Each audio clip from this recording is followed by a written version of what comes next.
Betting apps promotion కేసులో హైదరాబాద్ పోలీసులు విచారణ వేగవంతం చేశారు. మరో 6గురికి పంజాగుట్ట పోలీసులు నోటీసులు జారీ చేశారు. ఇవాళ పంజాగుట్ట పోలీసుల ఎదుట విచారణకు బెట్టింగ్ ప్రమోట్ చేస్తున్న ఇన్ఫ్లుయెన్సర్లు హాజరు కానున్నారు. ఇదే అంశానికి సంబంధించి పూర్తి అప్డేట్స్ అందించడానికి మా ప్రతినిధి రవిచంద్ర లైవ్ లో జాయిన్ అవుతున్నారు. రవిచంద్ర, చెప్పండి, బెట్టింగ్ యాప్స్ ప్రమోషన్ కేసులో పంజాగుట్ట పోలీసులు మరో 6గురికి నోటీసులు జారీ చేసినట్లుగా తెలుస్తోంది. ఈ కేసుకు సంబంధించి లేటెస్ట్ అప్డేట్స్ ఏంటి? అయితే కవిత, పంజగుట్ట పోలీసులు బెట్టింగ్ యాప్ ప్రమోటర్లపై, ఇన్ఫ్లుయెన్సర్లపై 11 మందిపై ఎఫ్ఐఆర్ నమోదు చేశారు. అందులో 8 మందికి ఇవాల్టి వరకు 8 మంది వరకు నోటీసులు ఇచ్చారు. మరొక 2 వాళ్ళకు నోటీసులు ఇవ్వలేకపోయారు. ఎందుకంటే వాళ్ళు దేశంలో లేరు, వాళ్ళు దుబాయ్కి వెళ్ళారు. అందులో ఒకరు పరేషాన్ బాయ్స్ యూట్యూబ్ ఛానల్కి సంబంధించిన యూట్యూబర్ ఇమ్రాన్ అయితే, మరొకరు హర్ష సాయి, ఈయన కూడా యూట్యూబర్. ఈ విధంగా వీళ్ళిద్దరూ దుబాయ్కి పారిపోయినట్లు పోలీసులు గుర్తించారు.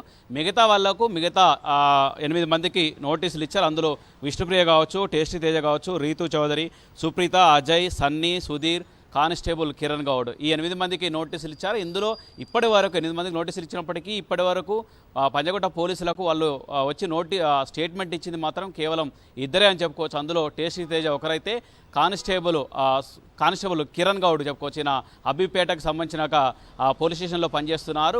కిరణ్ గౌడ్ కూడా వివరణ ఇచ్చారు, నోటీసులో స్టేట్మెంట్ ఇచ్చారు. అయితే ఇందులో ఈ స్టేట్మెంట్కి సంబంధించి అసలు వీళ్ళు ఈ విధంగా ఎందుకు చేయాల్సి వచ్చింది అన్న కోణంలో అంటే బెట్టింగ్ యాప్స్ సంబంధించి ఎందుకు ప్రమోట్ చేయాల్సిందన్న వివరణ తీసుకుంటారని చెప్పుకోవచ్చు. అయితే మిగతా వాళ్ళు కూడా ఇవాళ నోటీసులకు వివరణ ఇచ్చేట అవకాశాలు ఉన్నాయని చెప్పుకోవచ్చు. అయితే పోలీసులు కూడా చాలా సీరియస్గా ఉన్నారు. మరొక అంశం ఏంటంటే, పోలీసులు ఈ బెట్టింగ్ యాప్స్ ఈ 11 మందే కాదు, ఇంకా కొంతమందిని కూడా గుర్తించేటట్టుగా పనిలో ఉన్నారు. ఎందుకంటే ఒక పక్క దేశవ్యాప్తంగా ఐపీఎల్ మ్యాచ్లు కొనసాగుతున్నాయి. ఐపీఎల్ మ్యాచ్ల్లో కూడా బెట్టింగ్ యాప్స్లు ఈ విధంగా ప్రమోట్ చేసేటట్టుగా వాళ్ళు ఇంకా ఉన్నారు. కొంతమంది సోషల్ మీడియాని వేదికగా చేసుకొని ఇన్ఫ్లుయెన్స్ చేస్తున్నారు.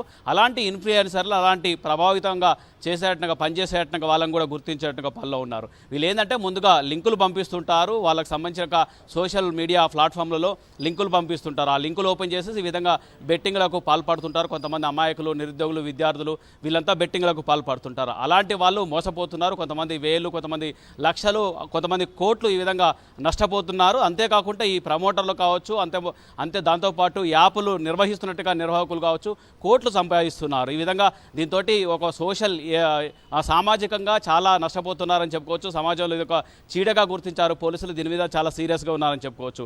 అయితే ఇదే అంశానికి సంబంధించి ప్రతిరోజు కూడా ఇంకా కొంతమంది ఉన్నారంటూ, నిధి అగర్వాల్ లాంటి హీరోయిన్ కూడా ఉన్నారంటూ ఐపీఎస్ ఆఫీసర్ సజ్జనార్కు కూడా కొంతమంది నెటిజన్లు కూడా ఆయనకు మెసేజ్ చేస్తున్నారు, కొంతమంది ట్వీట్ చేస్తున్నారు. దీంతో ఆయన కూడా ఎప్పటికప్పుడు సజ్జనార్ కూడా ఎప్పటికప్పుడు దాని మీద ఫోకస్ పెట్టారు, ఎప్పటికప్పుడు సమాచారం తెప్పించుకుంటారు. అంతేకాకుండా హైదరాబాద్ పోలీసులు కూడా దీని మీద, సైబర్ క్రైమ్ పోలీసులు కూడా చాలా సీరియస్గానే ఎప్పటికప్పుడు విచారణ చేపడుతున్నారు. అయితే ఈ 11 మందికి సంబంధించి ఇవాళ 8 మంది నోటీసులు తీసుకున్నట్టుగా వాళ్ళు, మిగతా 6 కూడా ఇవాళ వచ్చేటట్టుకు అవకాశం ఉంది. ఇవాళ నోటీసులకు వివరణ ఇచ్చేటట్టుకు అవకాశం ఉంది. వివరణ ఇచ్చిన తర్వాత ఎవరెవరిని ఇందులో భాగంగా అరెస్ట్ కూడా చేస్తామంటూ చెప్తున్నారు west zone DCP Vijay Kumar. చాలామంది ఇందులో వాళ్ళు ఇచ్చేటట్టుగా స్టేట్మెంట్ని బట్టి, జరిగినట్టుగా నష్టాన్ని బట్టి ఎవరైనా ఆత్మహత్యాయత్నానికి పాల్పడ్డా, ఆత్మహత్యలు చేసుకున్నా వాళ్ళకి సంబంధించిన ఏ సోషల్ మీడియా ప్లాట్ఫామ్ తోటి ఏ విధంగా జరిగింది అన్న కోణంలో కూడా చూస్తున్నారు. అయితే డీసీపీ విజయ్ కుమార్ అదే చెప్తున్నారు, అవసరమైతే అరెస్టులు కూడా చేస్తాం, శాఖాపరమైన చర్య కూడా కిరణ్ గౌడ్ పై కూడా తీసుకుంటాం. ఎందుకంటే ఆయన కానిస్టేబుల్గా ఉన్నాడు, డిపార్ట్మెంట్లో ఉండి ఈ విధంగా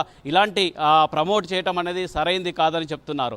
అంతేకాకుండా ఈ ప్రమోటర్లు, ఈ ఇన్ఫ్లుయెన్సర్లపై కూడా ఈడీ కూడా ఫోకస్ పెట్టింది. వీళ్ళకి సంబంధించిన లావాదేవీల మీద కూడా ఈడీ ఫోకస్ పెట్టింది. ఈడీ కూడా ఆరా తీస్తుంది. డిపార్ట్మెంట్ నుంచి, పోలీస్ డిపార్ట్మెంట్ నుంచి కూడా కొంత సమాచారం తీసుకుంది. అంతేకాకుండా మిగతా వాళ్ళ సంబంధించిన అకౌంట్లను కూడా పరిశీలన చేస్తుంది ED. Kavitha. Okay Ravichandra, thank you.